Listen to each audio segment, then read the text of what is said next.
Hello and welcome to the Wire Talks. I'm Sidharth Bhatia. In the last few months, the Trump administration's Immigration and Customs Enforcement, or ICE as it's called, has gone after what it claims are undocumented workers. In the process, it has often adopted heavy handed methods and also picked up US citizens. Ethnic and immigration communities are particularly targeted by it. Indians too have been affected in a big way. Hundreds of Indians have been deported back to India. Last year, over 3,200 were sent back. There has been harassment too. In January, an old Indian lady was questioned by ICE agents while shopping because they thought she was speaking in Spanish. She had been a citizen for 50 years and was let go when she showed a picture of her passport. Not many Indian organizations in the US have been very vocal in protesting against ISIS tactics. One, which has, Hindus for Human Rights, has been active in the South Asian community and has joined hands with other bodies to spread awareness. In its own words, Hindus for Human Rights is the only Hindu organization working to protect our community from the viciousness of ICE violence. My guest today is Sravya Tadepalli, who is the Deputy Executive Director of Hindus for Human Rights.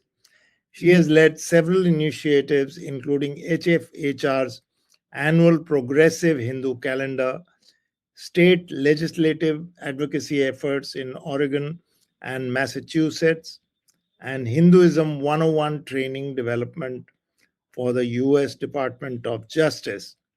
Sravya Tadepalli, welcome to the Wire Talks. Thank you so much. I'm excited to be here. Tell us a bit about Hindus for Human Rights, its origins, its, kind of where it stands in terms of its reach, etc. Yeah.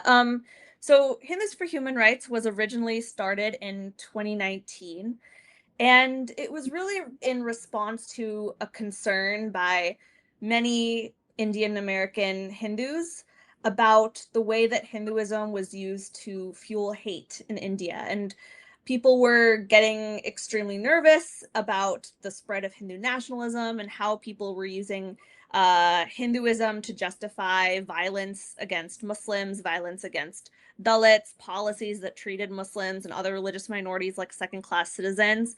So the organization really sprung out of a need for a Hindu organization that was willing to speak out for the human rights of everyone and not just Hindus. And so that was the impetus for the organization.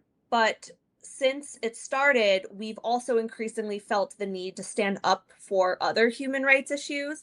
So that includes when Hindus are persecuted in Bangladesh, in Bhutan, in Pakistan, when Balochis are persecuted in Pakistan, just South Asian religious minorities.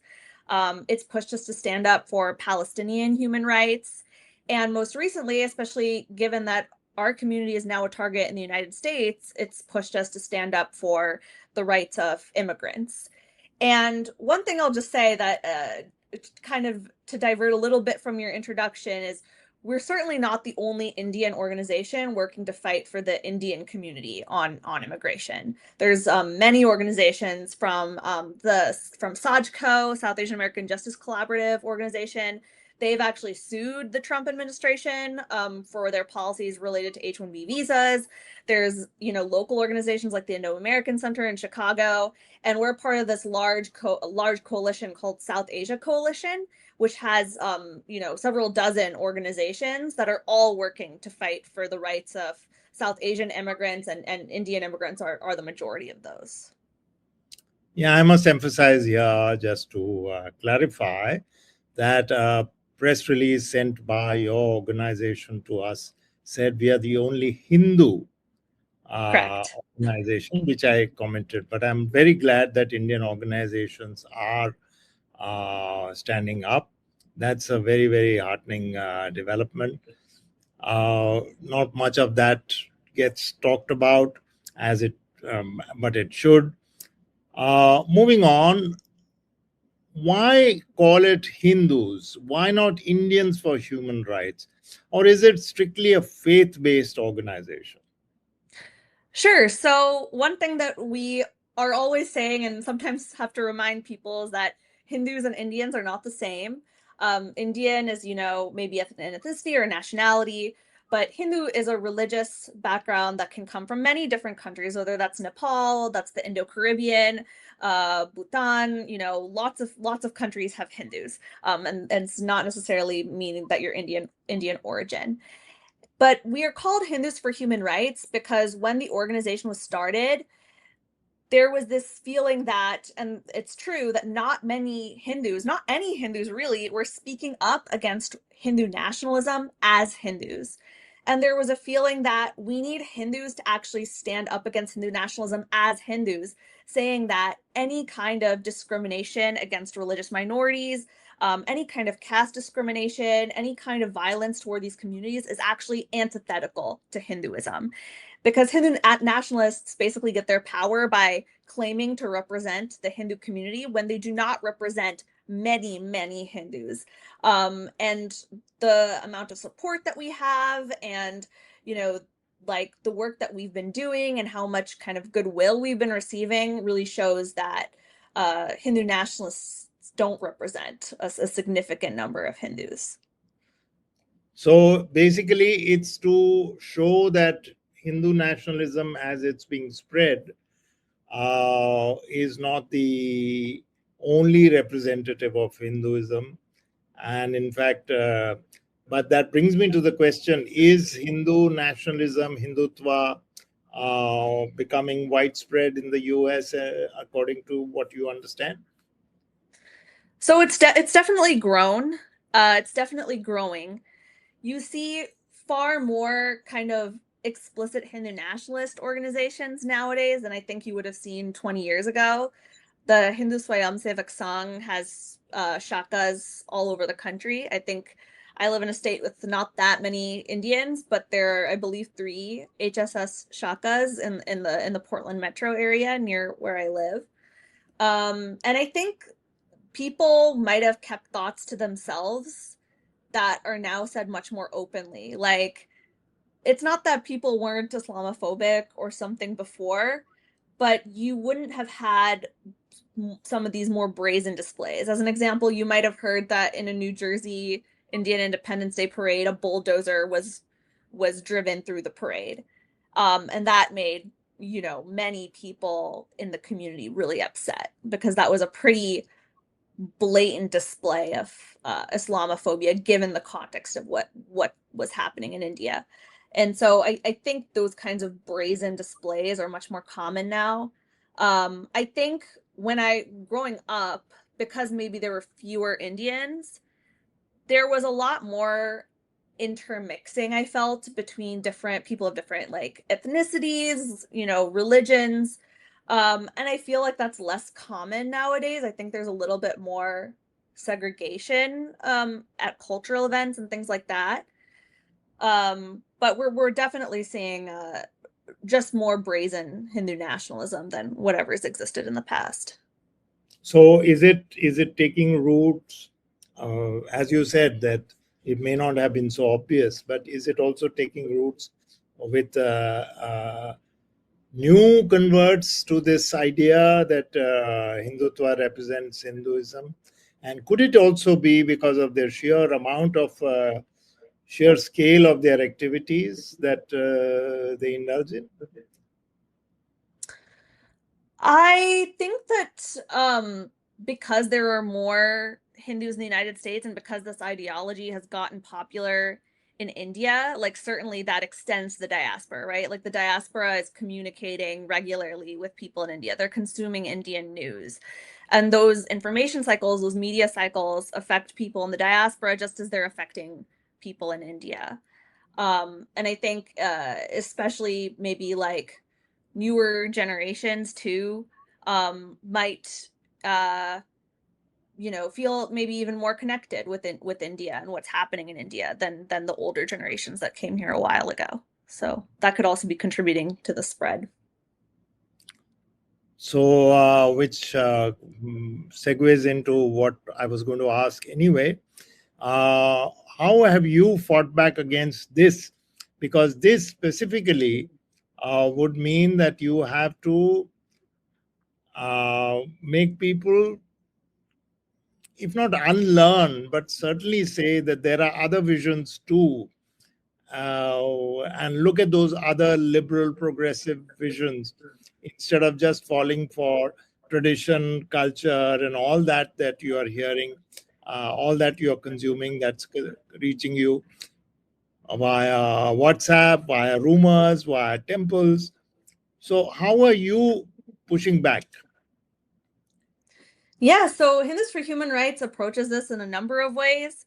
We have one way is our policy department, which is amazing, and they regularly communicate with lawmakers and state agencies about what's happening in India and informing them about human rights violations.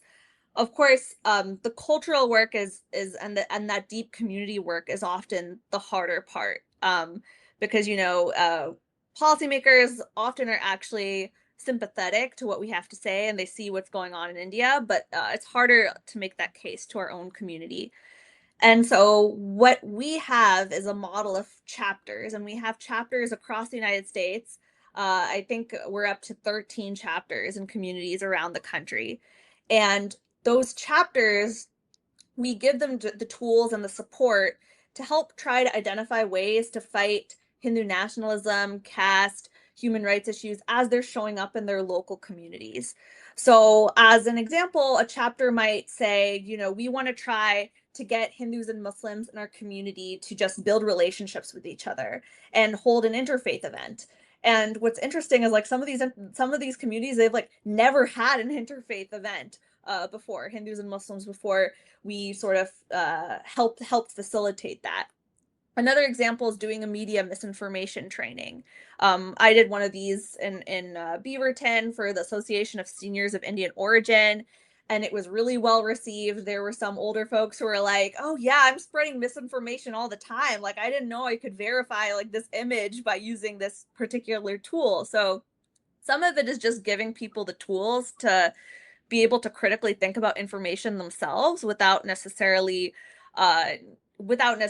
needing to tell them all the human rights issues that are happening in India. So sometimes we do movie screenings, teach-ins. Those are popular on various issues, and basically anything that we can do locally to challenge how Hindu nationalism is showing up. Sometimes when the HSS, Hindu Swayam Sevak Sangh, has received recognition or is being platformed, we will write to, institutions that are supporting them and say, hey, this is what the HSS is. They're part of the RSS. You should be aware of this. So those are the few of the things that like our chapters do. And then a third segment of it is cultural work. So this is where we're actually trying to promote the idea of progressive Hindu ideas. We have this series called Betaks for Liberation, and these are basically monthly discussions where we invite people to talk about Hindu liberatory ideas in Hinduism that promote inclusivity, that promote equality, that promote diversity. We've had Betaks on caste in Hinduism, women in Hinduism, Hinduism and the environment. We have one that's coming up, soon to be announced, but it's going to be on immigrant justice and what Hinduism has to say about immigrant justice. So we try to uplift these ideas in Hinduism that actually promote social justice, the idea that God is in everyone, that there are many paths to the divine. And we feel like if we can lift up these as core social justice principles in Hinduism, we can really weaken the power and the stronghold that Hindu nationalists have. One of the things, and this is all reaching us, so I can't claim to have first-hand knowledge, but we've done stories on it also. One of the things is a lot of youngsters or young professionals or middle-ranking professionals carry with them from here, uh, because they've lived in India for a long time, their caste prejudices. So you must have read about the examples in was it Google or somewhere in California, where uh, where a talk by Then Maury Dalit, Soundarajan's talk. yeah, Yeah. was there was a lot of pushback. Then, of course, the state tried to pass something or did pass something, and then there was a lot of pushback. And the so-called upper caste Hindus who have been there for a longer time, the way they transmit their prejudices actively on Dalits who happen to be working in the same organization. Those are very, very difficult because this is a amorphous kind of organization of upper caste, which you have to push back against. Have you come across those kind of examples, and what did you do? Yes, so there are many very loud Hindu nationalist organizations and individuals who basically say caste doesn't exist, or maybe they say it exists, but caste has nothing to do with Hinduism. It has nothing to do with Indians, and they try to basically say that this isn't a problem at all. And the truth is that anyone who's even a bit familiar with Indian culture or Hinduism knows that caste is a thing and it exists in Hinduism. And whether you think it's inherent to the religion or not, I think we can have reasonable debates about how important in Hinduism it is, but it's a thing and it's a problem and it hurts people. And I think that's the fundamental understanding that we need to share. What's really interesting is that these Hindu nationalist organizations really don't represent the community on this issue. And we know this because the Carnegie Endowment for International Peace did a survey in 2024 of Indian Americans where they asked Indian Americans specifically, do you support bills to ban caste discrimination? And the vast majority of people surveyed across the citizen non-citizen divide, like about 70% of people supported bills to ban caste discrimination in the United States. The vast majority. That includes the majority of Hindus. And what's also very interesting is when you disaggregated Congress supporters and BJP supporters, still no difference. The majority of BJP supporters in the United States supported banning caste discrimination. So that is actually a non-controversial issue, interestingly, in the Indian American community. The majority of Indian Americans, the majority of Hindus support banning caste discrimination. It's just that there's a few loud voices in the room that, have an inordinate amount of power and an inordinate amount of money, and they're able to make their case to, especially politically ambitious people like Governor Gavin Newsom, that the Indian community is actually against something like this. And they were able to kill a very socially progressive piece of legislation. And so we push back on this. We are always supportive of anyone who's trying to pass similar legislation elsewhere. And we regularly partner with Dalit organizations on various campaigns and efforts they're trying to organize. We're always there on an issue that we support on. Dalit organizations take the lead on it, but we're always there as an ally. But I think Hindu nationalists like to seem that they own this issue, but they really don't. The majority of Indian Americans believe in banning caste discrimination. And what about anti-Muslim sentiment? Have you also tied up with Islamic organizations or Muslim organizations of Indians? Yes. So yeah, we regularly work with Indian American Muslim Council. There's also other Muslim organizations like Muslims for Progressive Values that we have relationships with, and we partner with on various projects, congressional briefings. We're part of a coalition called Savera, where we partner with Indian American Muslim Council, Sikh Coalition. It's really an interfaith effort because all of us need to be there in the room talking about these issues that matter to all of us. And the South Asia Coalition, which I mentioned earlier, it's a little bit more focused on domestic issues such as immigration, but that is also very interfaith with Muslim organizations, Sikh organizations, Buddhist organizations, etc. Coming to the current situation, Indians feel that they have been targeted in a very heavy way by ICE. Uh, how have what to what extent have Indian Americans been affected? Indian Americans have been very affected. So you cited some numbers earlier about the number of people who have been deported by the new administration, and the Quint actually had a lot of detailed reporting showing that the number of Indians who have been detained by ICE has doubled since before 2025. And the vast majority of those who have been arrested did not have a criminal, 84%, I believe, did not have a criminal conviction. And 57% did not have a criminal conviction or a criminal charge. So people, Indians, like other brown immigrants and non-brown immigrants, are being targeted far more than they have been in the past. And I've seen this, in my community, and we know about it sometimes from even our HfHR members.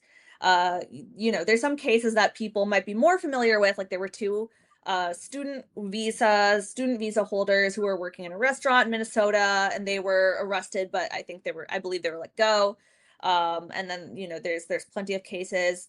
For example, the sick elderly woman in California who was deported, and then we have, for example, Alia Rahman, who's not Indian, she's Bangladeshi, but it's just an example of a South Asian appearing woman just being targeted based on appearance, right? Based on the color of her skin, and aggressively dragged out of her car, detained, faced with violence. And I think that's something important to take away is like, I think Indians have kind of historically seen themselves as not this, this isn't an issue that affects our community, especially those Indians who are, maybe higher skilled workers. They, have a good income. They came legally, all these things. There's tended to be this attitude of this doesn't affect us. But what we've seen the last year is like ICE does not care. It doesn't care whether you are Latino or Indian or Muslim or whatever. Like if you look brown, you are a target. And we've seen that play out in real time. And I know in my community, for example, there was an Indian international student who was taken aside by a bunch of men and asked for his immigration documents, and he didn't have them. And so they drove him to his house, and, they asked him to give the documents to him, and he did, and they let him go. And we actually don't even know whether that was really ICE or whether it was some ICE impersonators. There was another one of our members who said there's a school near where they live where it's a heavily Indian, like a lot of Indians go to that school. And they were saying that ICE was like going around that school and making a lot of the parents really nervous. So even these things don't really make the news, right? But they're anecdotes that we know about from our community, and our community is really afraid in a way that, they haven't been probably since the post 9/11 era. Yeah, because as you said, for a long time, Indian Americans, especially those who were in good jobs, considered themselves as the model minority because they were paying taxes, they were there legally. But of course, there are a lot of Indians at the lower end of the economic chain, aren't there? Blue collar, and they must be, feeling the brunt most of all. Absolutely. I mean, another thing that a lot of Indians don't know is that Indians make up the third most undocumented community in America. There's certainly, I think, a perception, maybe because of where the majority of Indians are, that, Indians are all here legally, they're all tech workers, doctors, but we're the third largest, most undocumented community in the United States. And many Indians, as you said, are not in a position of significant privilege. One other case that I learned about in my state was like an Indian convenience store worker. I recently visited restaurants in and around my area, and I was actually quite surprised that a lot of these Indian restaurant workers and business owners had never they were sort of aware of ICE, but they weren't aware that they had rights or ways to push back against ICE. A lot of people, like, they needed information in Hindi because they didn't really have that access to information in English. And so I think that's another community that um, is particularly in need and is a little bit more at risk with ICE activity is people, especially who work in restaurants. And I think one of the shortcomings in general of the atmosphere of immigration activism is a lot of the resources that have been provided to people have mostly been provided to the to communities that have historically been more at risk, like the Latino community, often in my state, like Vietnamese Americans. There's just a lot more resources for them. And so I think for the South Asian community, there are a lot of groups now working on this issue, but I think it's a little bit of playing catch up. Like, oh, we need to, translate stuff. We need to make resources that are targeted for our community. Because our community just hasn't felt like the main target until last year. And so, as you said, there is definitely an atmosphere of fear. Definitely. One of the, according to what the press release I read, some of the initiatives have been di- distributing leaflets in mandirs, reaching out to people, as you said, in their own language. I mean, how has all this helped in terms of the larger scheme of things? Because you're looking at vast numbers of Indians all over the country, South Asians even more, and you're obviously a smaller organization. You don't have resources to reach each and every person. How have you worked on this? Is it by cooperation? Is it by collaboration? Is it by some initiative which can be broadcast? It's absolutely through collaboration with mandirs, collaboration with other South Asian organizations.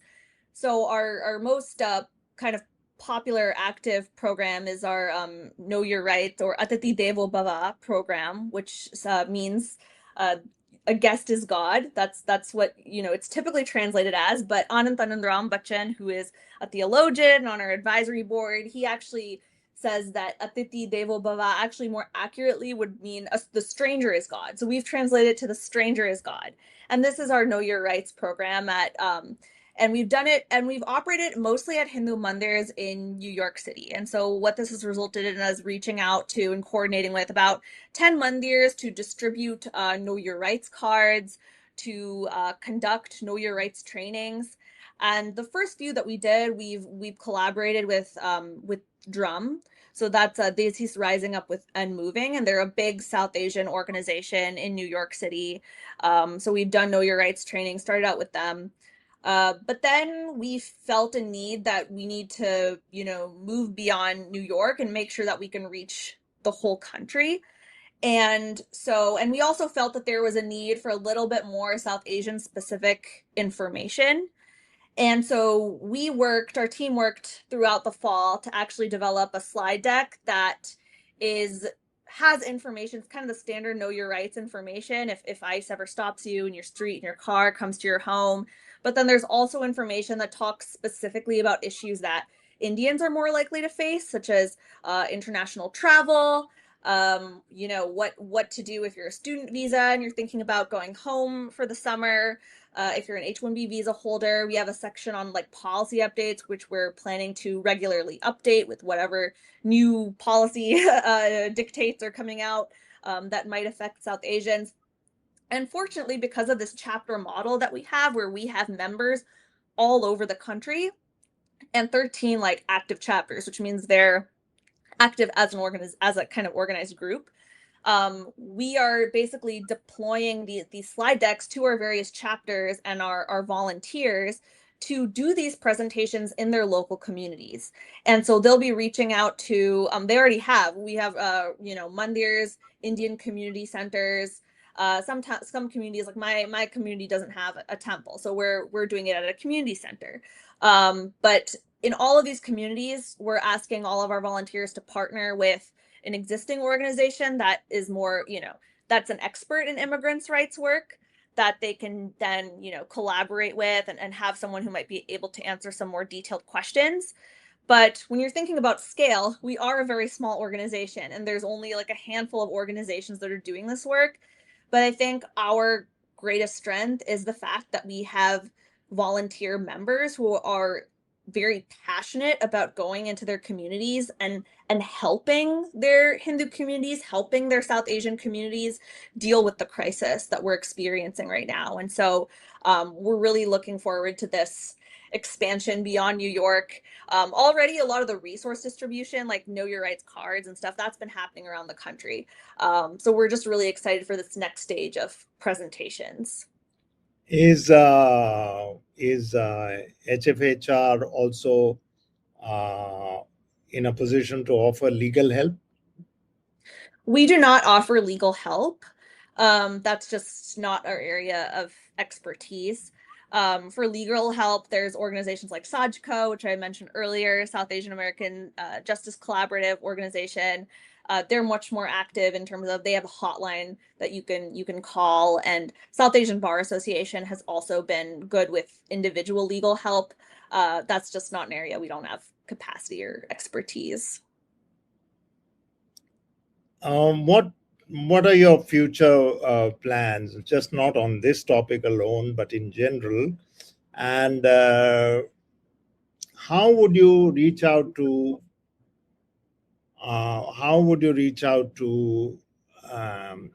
community members who may say, when I read Hindus, I feel a bit alienated. And the person need not be a Muslim. The person may well be a Hindu who may say, I don't like this whole idea of being so Hindu. There are, after all, people like that. What are your future plans, and how do you plan to override this? Assuming that you see it as a problem to override. Let me be sure.